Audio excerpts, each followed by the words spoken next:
streets of Eugene. He is world champion Tamarat Tola.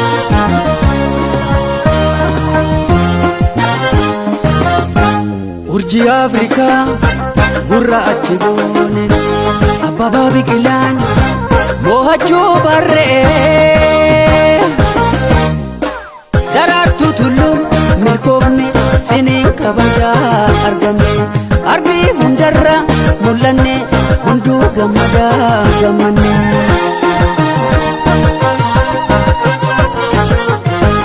Urjiileen nu boonsiitaan sababii gammacheeftan mo'achuudhaan sin beekna atilee goota keenya mul'attee faajiin keenya dhaloota fakkeenya galatoomaa jenneerra gammadee sabni keenya. Urjiilee gurraacha Afrikaa nu boonsan guddaa gatika Abbee Biqilaan kan dhufe Hayilee Gabrasillaasee itti fufe.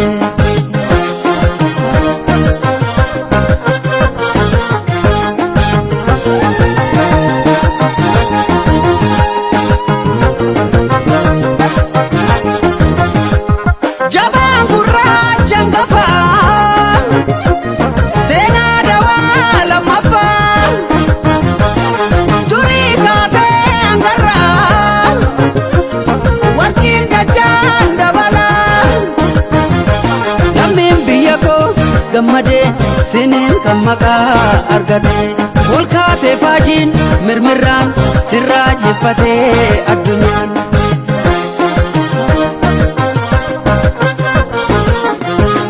Walgeenyi irraa bu'aa sarginee gatii dadhabbii siniin obsinee ilmaan biyya koo nuuf taatan ergoo durii hangarraa jirtuu biyya koo gootota addunyaa laale hunduu simannaaf yaale.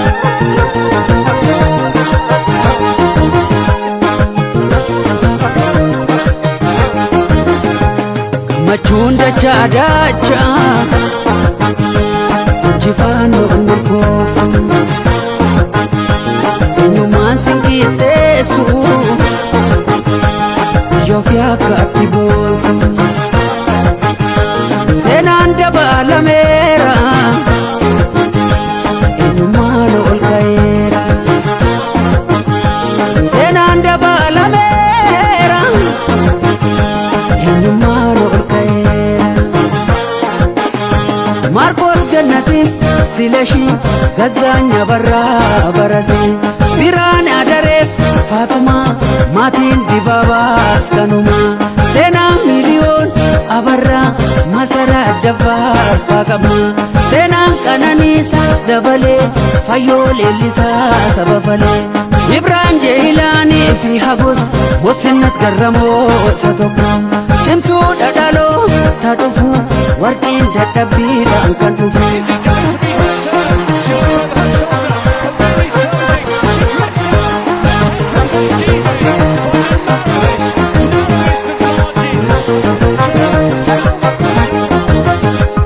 Lammiin biyyaa gammadee siniin maqaa argatee yamoositoota sabaa Itoophiyaan sin qabaa gudaaf sagaayeef dirribeen Taammiraa Tolaa kan dhufe yoomiif Salamoon Baaraggaa gudaaf Muktaar Faas jiruudha Gootom Gabrasillaaseef Magdasfaa warquhaaf lammeechaan jiruudha tarreessee maqaan infituu ulfaadhaa gareen hundumtuu eenyuutu sin caala har'allee urjii Afrikaa qacalee eenyuutu sin caala har'allee urjiilee Afrikaa qacalee.